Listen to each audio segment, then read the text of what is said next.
Bom, vamos à nossa pauta de saúde, que eu já falei. Ir ao ginecologista uma vez ao ano e fazer os principais exames ginecológicos é uma obrigação de todas as mulheres.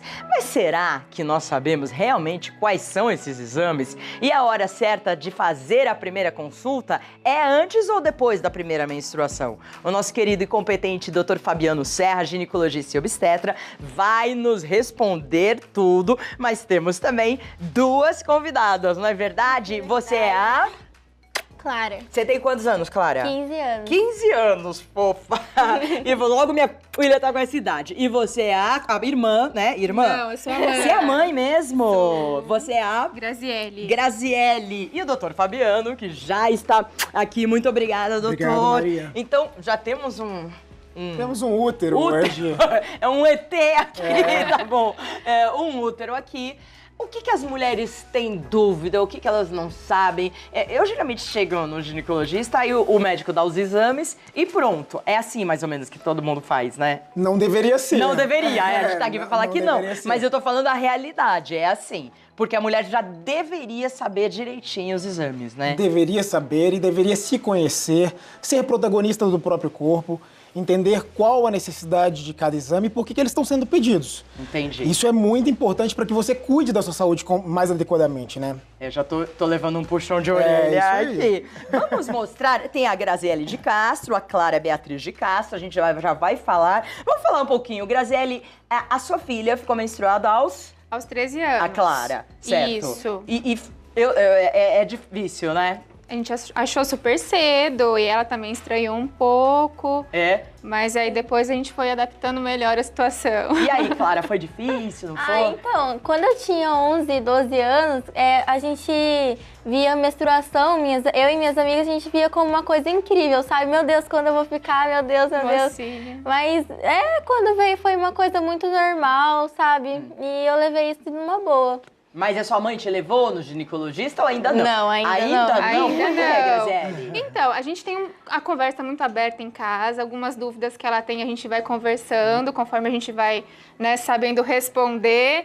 E ela estava com algumas cólicas por esses dias e ela veio reclamar comigo. Aí eu pensei assim, poxa, já tá mais que na hora de passar, né, no médico e ela esclarecer algumas dúvidas. Né?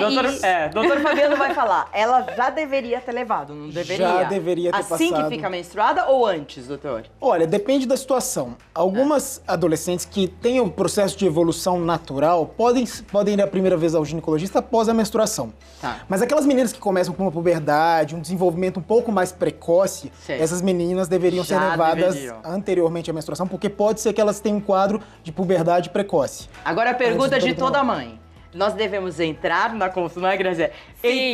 Ó, vamos ver a resposta. Clara, você se sente à vontade com a sua mãe ou só com o médico? Não, eu sinto muita vontade com a minha mãe, porque ela é muito, assim, fofa. como uma irmã, uma amiga mesmo, sabe? Então eu posso contar tudo pra E ela. você, Graziele, quer entrar ou não? Sim, com certeza. Tá. A gente tem algumas dúvidas também, né? Doutor, Então, na prática, quem decide isso é a adolescente. Tá? A adolescente ela já tem uma idade suficiente para decidir se ela quer que a mãe participe da consulta ou não.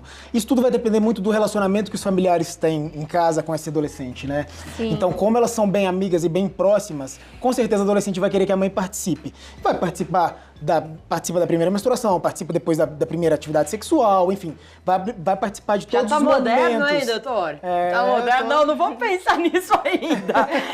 Vamos mostrar, então, a partir da menstruação, ou um pouquinho antes, depende se desenvolve um pouco, isso. vai levar no ginecologista. Vai levar E no- aí toda mulher precisa fazer os seguintes exames que a gente vai mostrar, não é que você mandou até as Isso, fotos. isso. Primeiro, qual que é?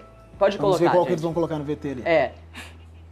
Qual o primeiro que você quer falar, doutor? Acho que o mais importante Papa pra gente dizer é Nicolau. o Papa Nicolau. Tá, né? a partir da primeira menstruação precisa fazer Papa Nicolau? Em teoria, não. O Ministério da Saúde recomenda a partir dos 25 anos de idade. Tá. Mas os principais protocolos internacionais preconizam a partir dos 21 anos de idade. Entendi. Tá? Eu, na prática clínica, como eu tenho acesso aos pacientes no consultório, eu inicio após a atividade sexual. Certo. Então, começou a atividade olha, sexual, e começa como por- que é esse exame, o Papa Nicolau, e o que ele previne? Vamos lá. O Papa Nicolau, ele é um exame bem simples de ser realizado.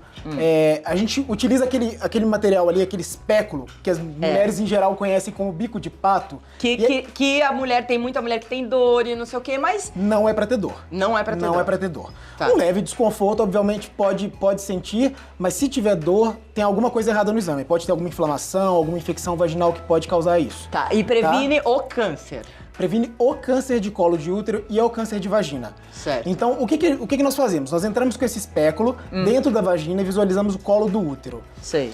Visualizado o colo do útero, a gente pega uma espátula e faz um raspado das células desse colo do útero e uma escovinha e entra dentro do colo do útero para absorver um pouquinho de células desse canal.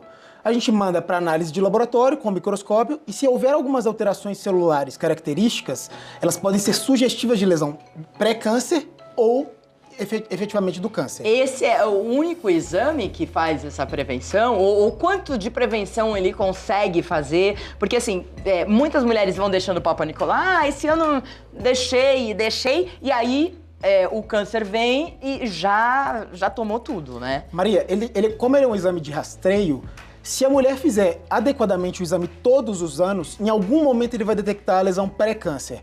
Então você consegue tratar todas as lesões antes de evoluírem para o câncer. Então essa é a importância do Papa Nicolau. É um dos únicos cânceres que a gente tem que consegue ser prevenido. Porque a maioria dos cânceres a gente consegue detectar precocemente. No caso do Papa Nicolau, a gente consegue prevenir que ele desenvolva E o Papa câncer. Nicolau, ele existe há muito desde tempo. que eu tenho 47, desde que eu nasci, existe o Papa Nicolau, há muito tempo. né? Claro que ele passou por uma evolução no processo, Sei. e hoje ele tem método, hoje a gente colhe no meio líquido, que ele dá resultados muito mais fidedignos, mas realmente é um exame muito importante e que se colhido todos os anos, a chance de detecção antes de evoluir para um câncer é muito grande. Você faz, Graziele? Sim. Sim. Quero saber se a regularmente. Clara já ouviu falar em Papa Nicolau. Nunca ouviu falar, né, Clara?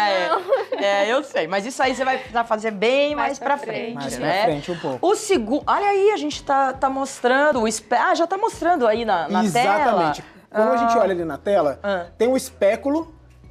Que é o aparelho, né? Que é o aparelho. Ele introduz, ele só serve para separar as paredes vaginais, porque na verdade a vagina, ele é um órgão que colaba, ele fecha uma parede com a outra. Sei. Então a gente precisa de um afastador. O espéculo ou o bico de pato nada mais é do que um afastador para separador você conseguir visualizar. o colo do E o útero. médico consegue visualizar, ou a pessoa que tá fazendo o exame? Consegue visualizar muito bem. Entendi. A gente visualiza a parte externa do útero que a gente tem. Porque a gente que faz o acesso. exame, você tá lá, né? Com a perna lá aberta. Aí você não sabe de nada que tá acontecendo, Mas isso é muito interessante. Tem mulheres que gostam de ver o colo do útero. Então tem mulheres que pedem para colocar um espelhinho. Alguns consultórios médicos têm, às vezes, uma câmera que você coloca e consegue filmar e mostrar para a própria paciente o colo do útero. Os médicos que gostam, né, bastante, né? Os médicos adoram.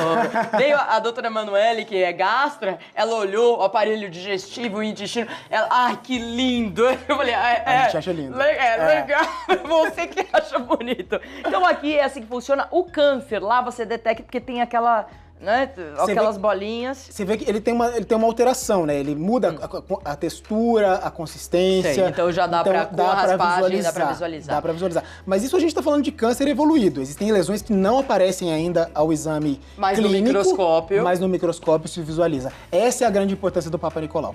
Vamos ao segundo exame, que é bem importante. Tem que escolher? Mas coloca, ele já fala, não dá? Coloca, tem a mamografia. Pode passar. Mamografia. Então vamos colocar a mamografia, que a gente já falou várias vezes aqui no programa, mas a gente não falou desses exames principais. Enquanto a gente espera colocar em mamografia, pode falar a importância. Mamografia. Tá. A importância da mamografia é justamente a detecção do câncer de mama de forma precoce. Como eu disse, não existe prevenção para o câncer de mama, assim como existe para o colo do útero. Então, o que a gente faz, na verdade, é diagnóstico precoce. Sim. É o principal exame, apesar de hoje a gente fazer ultrassom de mamas, fazer ressonância, o principal exame para rastreio de câncer de mama é ainda a mamografia. A partir de quantos anos? A partir dos 40 anos, a Sociedade de Mastologia recomenda, mas o Ministério da Saúde ainda preconiza a partir dos 50. Então, a Clara não precisa pensar em... Ainda não. Não. Mas você já Já ouviu vem. falar em mamografia? Já em toque, como você faz como que chama? Autoexame. Autoexame. É muito Autoexame, importante, né? É. Também. Isso, para detectar qualquer tipo de nodulação que venha aparecer. É. Porque uma coisa é iniciar o rastreio, outra coisa é ter o câncer precocemente. Existem mulheres que têm mutações, Sei. que têm uma predisposição a apresentar o câncer antes dos 40 anos. Então, e se você tem uma mãe que teve câncer no seio e tudo isso, tem que prestar atenção. Muito importante isso que você disse. Porque, assim, na verdade, se ela tem um parentesco de primeiro grau, seja mãe ou irmã, essa paciente ela tem que começar a mamografia 10 anos antes do caso 30, com que 30 aconteceu. anos, Então, tá se a bom. mãe teve aos 40 anos, ela vai tá começar bom. com 30. Se a mãe teve aos 30, ela vai começar com 20. Então, ela começa o rastreio muito mais precocemente. Graziele, você tá prestando atenção? Muito. É. Super atenta agora às dicas, doutor. É. A próxima. Tá aí, ó. Muitas mulheres também falam, eu sinto muita dor. E realmente não é uma dor insuportável, mas é uma dorzinha, né? Esse exame, sim, ele é um pouco desconfortável, tá? Infelizmente, com a pressão, acaba que tem um pouquinho mais de dor, sim. E Tá. qual a diferença? Tem mais imagem desse daí, da mamografia? Não. O ultrassom de mama, eu acho que é um dos exames que você pediu aqui, né? Bem bacana. E qual a diferença entre o ultrassom de mama? Então, para rastreio, a gente utiliza a mamografia. Mas o que acontece? Mulheres jovens, elas tendem a ter as mamas muito densas ainda, com muito tecido mamário. E quando incide o raio-x ali, a visualização das imagens não ficam tão boas, fica um borrão branco. Então você não consegue visualizar se tem um nódulo precoce, se não tem, e o ultrassom vai complementar desta forma. Porque o ultrassom, ele vai conseguir visualizar se existe alguma formação de nódulo, se existe algum cisto mamário, detectar lesões em mamas que ainda são bastante densas. E esse exame aqui é muito fácil, é só... Super né? simples. Só o gel, né? Põe Só o gel e é um exame completamente indolor. Então, O ultrassom todos os mamário, anos, Papa Nicolau, mamografia, ultrassom de mama. respeitadas as idades, sim. Sim, tá bom. Respeitadas O as quarto exame que a gente... Deixa eu ver, eles estão... Aí eu pensei, você falou em mama densa, é por isso porque os adolescentes e jovens e adultos têm a mama mais levantada e depois dos 45, e depois que a gente tem É por filho, isso. então... A mama é por isso? Porque por não é isso- tão densa? É por isso e pelo efeito da gravidade também, do longo do tempo, né? Tudo cai, na verdade, né, Maria? Ai, não me fala, doutor. Né, Graziele? Tudo Nem cai. fale. 15 anos já tá tudo em cima ainda e lindo. tal. Mas o que acontece? Normalmente, o que é comum aparecer na menina jovem nas mamas? Aqueles fibroadenomas, aqueles nódulos durinhos Sei. que se movem dentro da mama. Isso é muito comum aparecer na adolescente. Na mulher de mais meia idade, vamos falar a partir dos 40 anos, o que aparece são cistos mamários. Por quê? Porque a mama está deixando de ter tecidos glandulares, tecido mamário, e se transformando em gordura. Entendi. E nesse processo de transição, forma-se bastante cistos. Mas esse cisto também é facinho, né? Facinho não precisa de tirar, lidar. mas se é benigno... Às né? vezes tem dor e a gente precisa mexer. Entendi. Mas no geral são cistos benignos que não precisa se preocupar. O último exame, qual é o exame que a gente tá vendo aqui? Esse é o ultrassom transvaginal, tá? Tá, explica, doutor. Isso é uma pergunta interessante que todo mundo me faz sempre. Por que transvaginal e por que não um ultrassom pélvico? Né? O ultrassom, ele é um mecanismo de formação de imagem através de uma onda sonora. Sei. O ponto intravaginal é o ponto que você encosta no colo do útero. Então vamos pegar aqui, por exemplo, o modelo. O modelo que você tanto gosta, É. o útero. Então aqui é a vagina, aqui é o introito, tá? A entrada da vagina. Aqui é o útero. Tá bom. conseguindo mostrar Tá aqui? conseguindo, Tá. Aquela câmera lá, doutor. Ótimo. Aqui é a entrada da vagina e isso aqui é o colo do útero. Tá. Então, se a gente entra com o transdutor aqui, ao longo da vagina, a gente tem contato direto com o colo do útero. Sei. Então, a gente consegue fazer uma imagem desse órgão todo de uma forma muito mais próxima. Próxima do que se você fizesse com a E aí a pele. gente consegue ver, por exemplo, miomas, pólipos, a gente consegue detectar lesões nesse útero. Por que é importante por que no começo de gestação a gente faz ultrassom transvaginal e não ultrassom obstétrico? Porque o transvaginal a gente consegue visualizar o bebezinho pequenininho que ainda tá aqui.